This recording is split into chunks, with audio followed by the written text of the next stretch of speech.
ලෝචනා ඉමාෂ කියන්නේ ලංකාවේ කවුරුත් ආදරය කරන දක්ෂ ඒ වගේම රංගන ශිල්පිනියක්. හැමදාමත් විනෝදයෙන්ම වගේ කාලය ගත කරන ඇයට මේ ගෙවන කාලේ නම් මේ තරම් සුබ වෙලා නැහැ.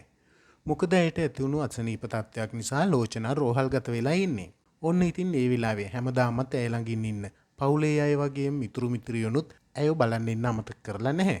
මේ බලන්නකෝ ඒ ආදරය ගැන ලෝචනා කියලා තිබ්බේ මෙන්න මේ වගේ සටහනක්. 2026 ආරම්භයේ මෙසේ වූ වගයි.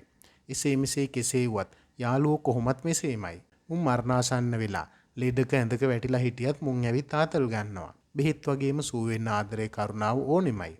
මම මේ ගෙව්ව අමාරු කාලේ මගේ දෙමාපියෝ වගේම මගේ යාළුවෝ ටික ළඟින් හිටිය නිසා මට ඉක්මනටම සනීප වුණා. ඔයාලා හැමෝටම ගොඩක් පිං.